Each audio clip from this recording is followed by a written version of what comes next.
Good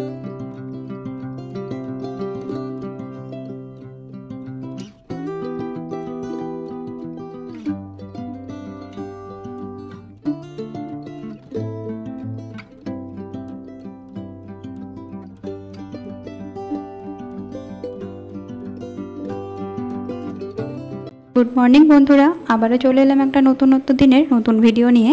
শ্রাবন্তীর সংসারের নতুন একটা ব্লগে সবাইকে স্বাগত জানাচ্ছি। ভিডিওগুলো কেমন লাগছে অবশ্যই কমেন্ট করে জানাবেন। তো আজকের ভিডিওটা প্রথমে ঠাকুরকে ধূপ দিয়ে শুরু করছি, যাতে তোমাদেরও দিনটা শুভ যায় আর আমারও দিনটা শুভ যায়। ঠাকুরকে ধূপ দিয়ে চলে যাই রান্নাঘরে। এরপর আগের দিন রাতে ফুটিয়ে রাখা জলটা বাবুর বোতলগুলোতে ভরে নিই। তারপর শুরু হয় আমাদের ব্রেকফাস্টের পালা। তো আজকে ব্রেকফাস্ট সেরকম কিছু বানাইনি, বাইরে থেকে আনানো হয়েছিল, যেগুলোর আর ক্লিপ নেওয়া হয়নি। ব্রেকফাস্ট করে নেওয়ার পর সাধারণত আমি অন্য দিন রান্নার কাজে চলে যাই, কিন্তু আজ আমি আর রান্না করে উঠতে পারিনি, কারণ আজকে কোল থেকেই নামছিল না আর খুব কান্নাও করছিল। তো ওর বাবা ডিউটি চলে যাওয়ার জন্য আমি ওর বাবার কাছে যে রেখে দিয়ে চলে যাব সেটাও পারিনি। তাই ওকে কোনো রকম মানিয়ে ঘুম পাড়িয়ে আবার চলে যাই রান্না করতে। আর জানো, ভাগ্যিস আজকে রান্নাটা বসাইনি, হয়তো ভাত বসিয়ে দিলে আমি আরও বাকি সবজিগুলো করেই উঠতে পারতাম না। কারণ আমাকে হঠাৎ ডিউটি থেকে ফোন করে বলল, চলো তাড়াতাড়ির মধ্যে রান্না করে রেডি হয়ে যাও, আজকে একটু বাইরে যাব, স্পেশাল কোথাও নিয়ে যাব তোমাদের। তখনও জানাইনি কোথায় নিয়ে যাবে। যাই হোক, আমার সাথে তোমরাও দেখতে থাকো যে আসলে আজকে আমরা কোথায় গেছিলাম। আর জানো, 11টার সময় ফোন করে বলছে 12:30টার মধ্যে রান্না করে সব রেডি হয়ে যাও, বাবুকেও রেডি করে নাও, আমরা তাড়াতাড়ি 12:30টার মধ্যে বেরিয়ে যাব। তো যেহেতু ভাত রান্না করিনি, তাই সব থেকে সহজ উপায় হয়েছিল তাড়াতাড়ির মধ্যে আমার আর বাবুর সবারই খাবার জন্য চটজলদি খিচুড়ি করা। তাই সেটাই রান্না করে তাড়াতাড়ি রেডি হয়ে বাবুকেও রেডি করে নিয়েছিলাম। আর ভেবে নিয়েছিলাম রাস্তায় কিনে নেবো কলা, যার জন্য যদি খিদে পায় ওখানে যেয়ে বাবুর, তাহলে ওকে কলাটা খাইয়ে দিতে পারবো। যেহেতু একটু লেটে আজ ব্রেকফাস্ট হয়েছে, তাই আজ তাড়াতাড়ি খাবার খেতে ইচ্ছা যায়নি। যদি আগে জানা থাকতো যে কোথাও নিয়ে যাবে বাইরে, তাহলে তো ব্রেকফাস্টটা করতামই না হয়তো, বা হয়তো আগেই ব্রেকফাস্ট করে নিতাম, তাড়াতাড়ি খাবারটা খেয়ে যাতে বেরিয়ে যেতে পারি। কিন্তু খাবার খেয়ে বেরোতে পারিনি, তাই খাবার পরে এসেই খাবো। তো চলো এবার আসা যাক আমরা আজ কোথায় যাচ্ছি। জানো তো, এই জায়গাটা নিয়ে নতুন তোমাদেরকে কিছু বলার নেই, এত সুন্দর জায়গা। তোমরা তো প্রায়ই দেখে থাকো আমার ভিডিওতে, যখনই আমি কোথাও যাই রাস্তার ধারে পরিবেশ অপরূপ সুন্দর। তো অন্যদিন তো আমরা পাহাড় দেখতে দেখতে যাই, আজকে পাহাড়ের মধ্যে জঙ্গলের রাস্তা দিয়ে যাচ্ছি আমরা কোথায়, সেটাই তোমরা দেখতে থাকো। জানো তো, যতই ভাবি বেশি কিছু বলবো না এই পরিবেশ নিয়ে, এই গাছপালা প্রাকৃতিক সৌন্দর্য নিয়ে, কিন্তু আমি সত্যি থাকতে পারি না।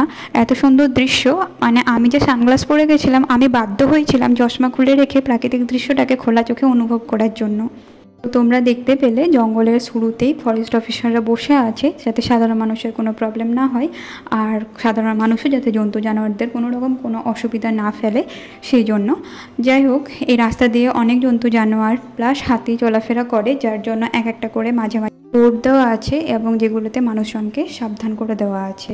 তো জঙ্গলের রাস্তা দেখতে দেখতে আর তোমাদের সাথে গল্প করতে করতে আমরা পৌঁছে গেছি আমাদের গন্তব্যস্থলে। তো আজ আমরা এসেছি করলাপট সেঞ্চুরির মধ্যে অবস্থিত ফুরলিচরণ ওয়াটারফল দেখতে।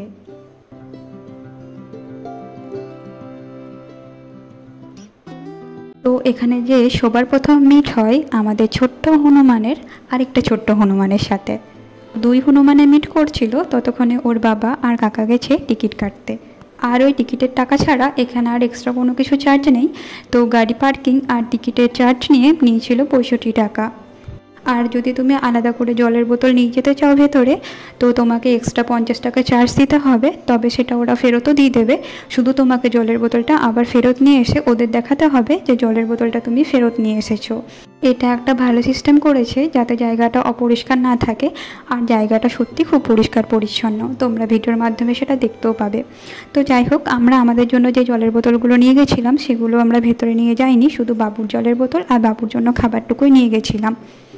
সেটার জন্য কিন্তু ওরা কোনো এক্সট্রা চার্জ নেয়নি। আর জানো তো, খাবার বলতে তো খোলা নিয়ে গেছিলাম, তো হনুমানগুলো দেখতে পাওয়ার জন্য আমাদের পেছন পেছন তারাও চলে আসছিল। তো তাদেরকে তাড়িয়ে কোনো রকম আমরা এগিয়ে গেলাম।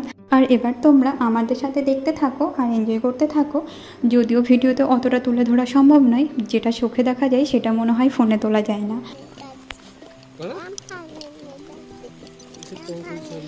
डंपर लेके जाएंगे मतलब बड़ा वाला जो गाड़ी हाईवा लेके जाएंगे। माटी गाड़ी बेटा दोन दोन दोन दोन दोन दोन আমি যাচ্ছিলাম ভিডিও করতে করতে, আর বাবু আর কাকাই গল্প করছিল, আর ওর বাবা ছিল ওদের মধ্যে ট্রান্সলেটর। তো রাস্তা দিয়ে কিছুটা হেঁটে যেতে দেখতে পাই যে বাচ্চাদের জন্য একটা ছোট্ট মতো পার্কের ওরা ব্যবস্থা করে রেখেছে।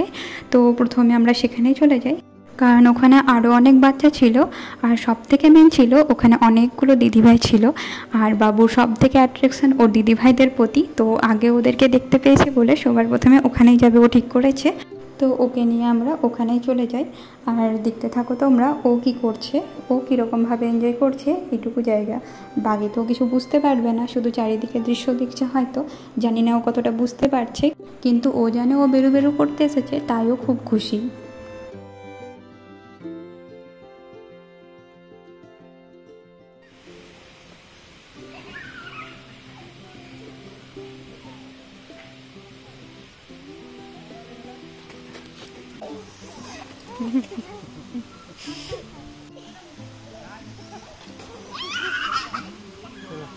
যাই হোক, ওকে একটু ঘুরিয়ে তারপর চললাম আমরা বাকি জিনিসটা দেখতে। আর এখানকার আসল সৌন্দর্য তো জলপ্রপাত, সেটা না দেখলে হয়, তো সেটাই দেখার জন্য আমরা চলে যাচ্ছিলাম এবার।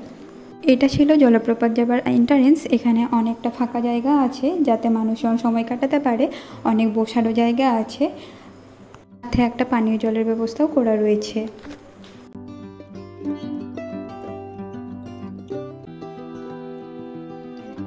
তো এটা ছিল এই জায়গাটার ভিউ। তো চলো এবার আমরা এগিয়ে চলি আসল জিনিসটা দেখার জন্য।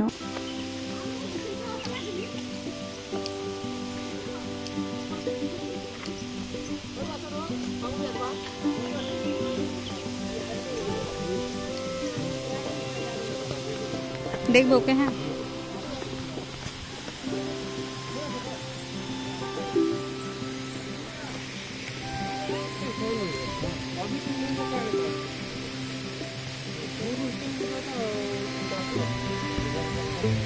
যাচ্ছি যাচ্ছি যাচ্ছি, তোমরা চলো।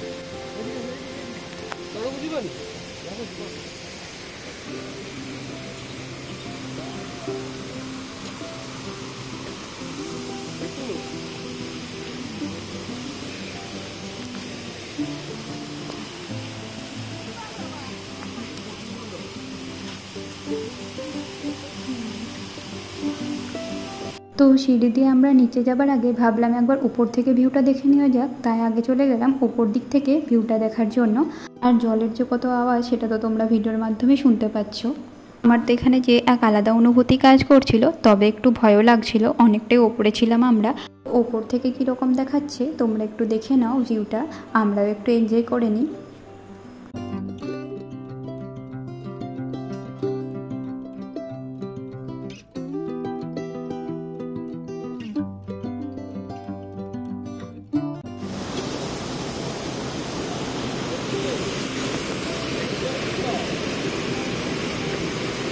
দেখবে সাবধানে।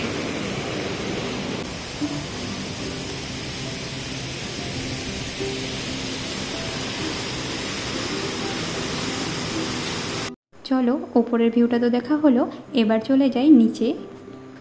সিঁড়িতে যেতে যেতে ভিডিও করতে কী না ভয় লাগছিল, এই ভাবছিলাম কোনোভাবে পড়ে না গেলে নয়, কিন্তু এগুলো ভিডিও না করেও থাকতে পারছিলাম না, কারণ এগুলো শেয়ার না করলে আমার খুব খারাপ লাগতো। তো চলো অনেকক্ষণ আমি ভিডিও করেছি, এরপর বর্মশাই দেখতে পেয়ে বললো যে তোমাকে না দেখালে হয়, তুমিই তো আসল ব্লগার। যাই হোক, এবারও হাতে ক্যামেরা তুলে নিল, আর আমি চললাম তোমাদেরকে আসল জিনিসগুলো দেখাতে। তো আমরা সিঁড়ি দিয়ে নামতে নামতে প্রথমে একটা শিব ঠাকুরের মূর্তি দেখতে পাই, এরপর চলে যাই আসল ঝর্ণাটার কাছে দেখতে।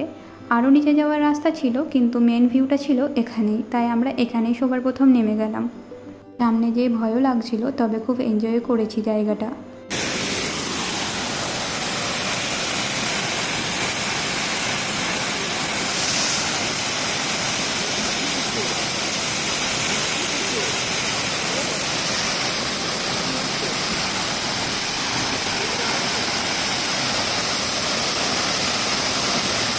আমরা এদিকে ভিডিও করে নিচ্ছি, আর বাবু ওর কাকার সাথে বিন্দাস আছে, ওখানে গল্প করছে আর নিজে খুব সুন্দরভাবে সমস্ত কিছু দেখছে।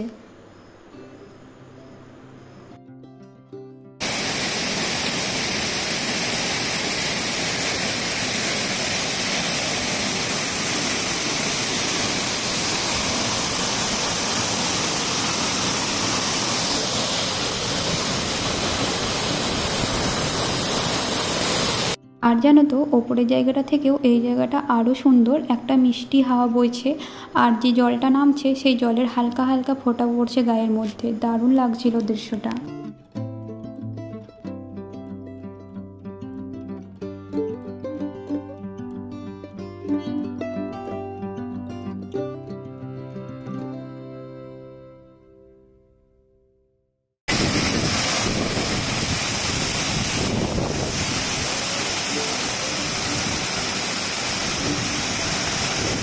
বাচ্চারা জানো তো মনে হয় ঠিক বুঝে যায় যে ওকে কে ভালোবাসে, তাই দেখো না ওরা কিন্তু নিজে একে অপরের ভাষা কিছু বুঝতে পারে না, তাও নিজেদের সাথে কি সুন্দর আছে আর একে অপরের সাথে ভালোও আছে আর দুজন খুব এনজয় করছে।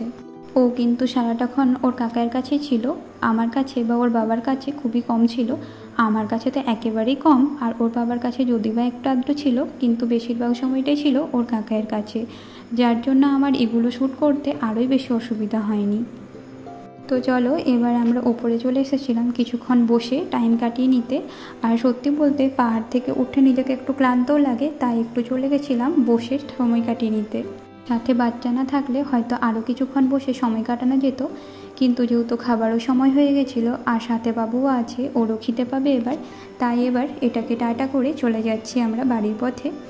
যদিও জানো তো এতটুকুও মন করছিল না যে এখান থেকে চলে যাই, জায়গাটা এতটাই সুন্দর আর এত শান্ত পরিবেশ, ওখানে মনে হচ্ছিল বসে থাকি।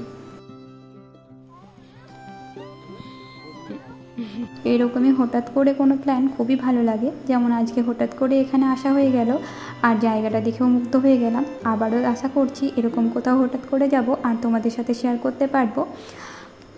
আর জানো তো আমরা যেখানে থাকি সেখান থেকে জায়গাটা মাত্র 16 কিলোমিটার দূরে, তাই খুব সহজেই তাড়াতাড়ি চলে যাওয়া যায় এবং চলেও আসা যায় কিছুক্ষণের মধ্যে। খুব জোরে 2 ঘন্টা 3 ঘন্টার মধ্যে সময় কাটিয়ে আমরা চলে এসেছিলাম। তো চলো আজকের ব্লগটা আমি এখানেই শেষ করছি। আর তোমাদের ভিডিওটা কেমন লাগলো অবশ্যই জানিও, ভালো লাগলে লাইক কমেন্ট শেয়ার এবং সাবস্ক্রাইব করে দিও।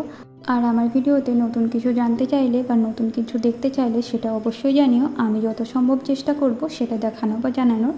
চলো টাটা বাই বাই, ভালো থাকবে সুস্থ থাকবে সবাই।